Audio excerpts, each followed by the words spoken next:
Hey, welcome back to Aikido Virtual Dojo channel. And we're going to be talking about something quite interesting today. In Aikido, we often need someone to train with. We need somebody to help us learn and practice our movements, our techniques, and whatever it is that we're exploring. And so there's a uke. And how does the uke practice? How do we do that? So today we're going to be looking particularly at the role of uke.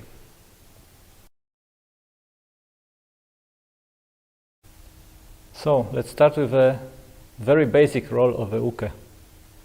So in Aikido techniques, when we practice the techniques, of course we need someone on whom we will be able to do the technique and to learn the technique. So a basic role of uke is, of course, as Durward is doing a technique, so anyone you want, Okay. he will be using me as a uke to do the movement and to see how the technique works, to learn the movement of the techniques actually.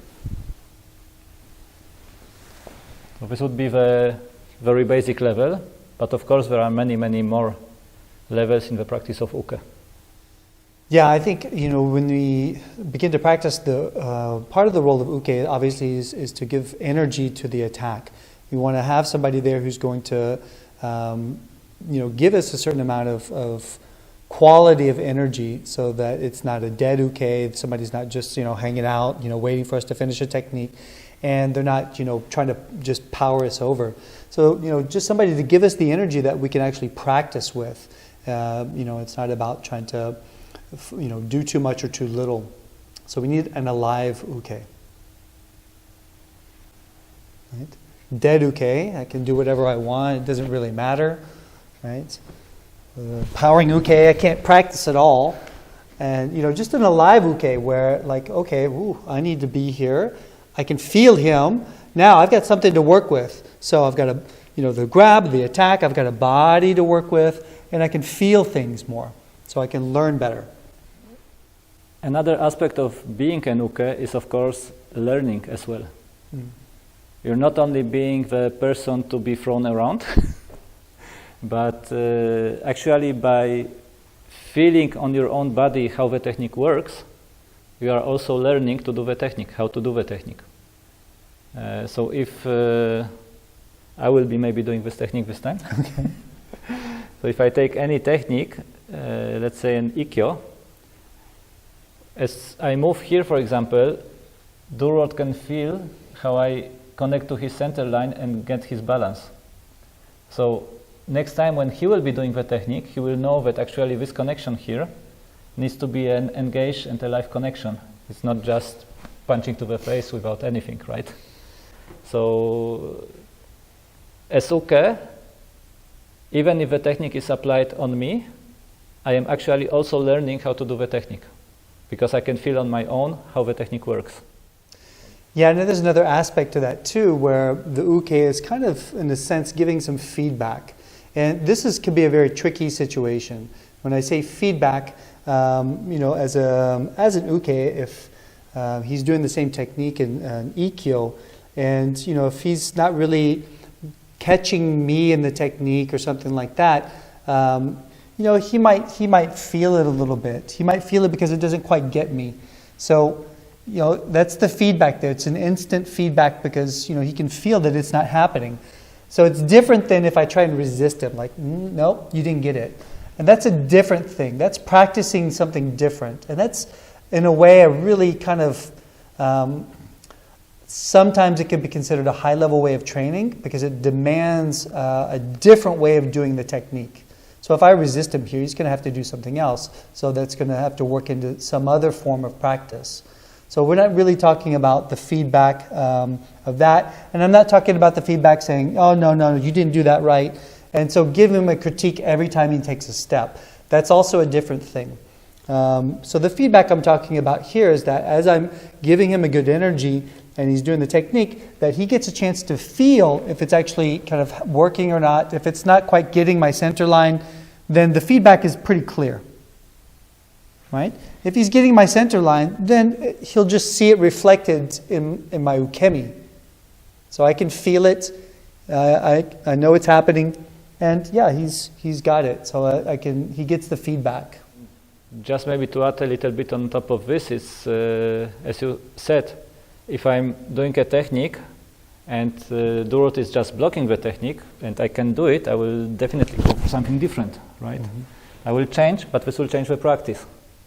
And in the dojo, in the training at least, there are times when we want to practice learning the technique, and there are times when we want to practice being spontaneous in a situation, under pressure, responding in a spontaneous way to different movements, to different blocking points, to different attacks, which might be really non-standard attacks, which goes then more into a direction of jiu-waza and even jiu-waza where the roles of uke and nage are not defined, where you're just trying to find an opening in your partner, and it works both ways.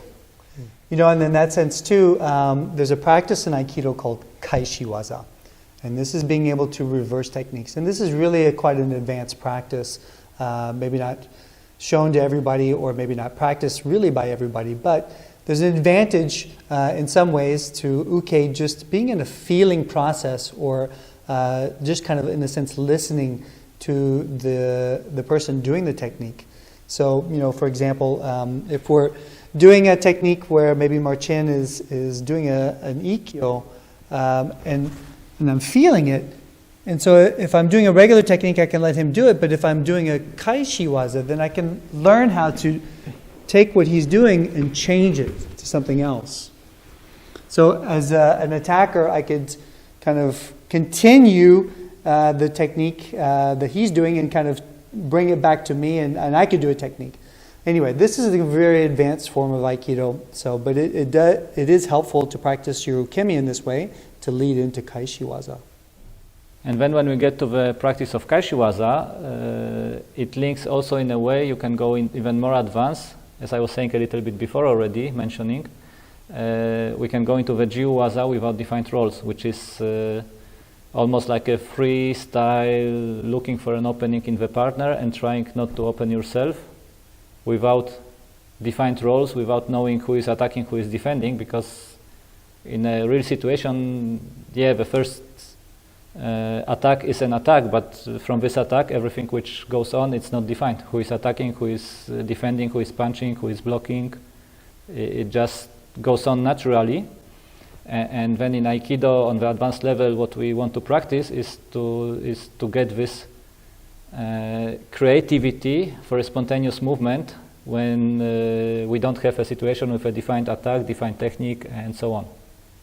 But coming back to the basics, the basic of Aikido, if we want to learn the basics of Aikido, we have to apply the basic techniques and train in a certain way to enable the nage, or everyone who comes to the class, to learn the techniques, to learn the vocabulary before moving to a more advanced level. There's so much with ukemi, and honestly, the side of Aikido, which is ukemi, is a very important part. And it's a part that we can definitely develop alongside the part where we do techniques, whether it's called tori or nage or whatever. Uke is, in a way, almost more important. So the more you can develop your ukemi in terms of being engaged, actually still stay sensitive and listening, and developing, your body in different ways where you can do different kinds of movements. It's a huge process, and you can advance your Aikido by advancing your ukemi. So you can practice at higher levels if the uke can, take falls at higher levels. So you want to think about that in your practice. So learning as you go and developing your ukemi is a big plus in Aikido. If you like our video, give us a thumb up and share it with your friends. You can also subscribe to receive notifications about new videos being published. More information is available in the channel description as well as through the links section.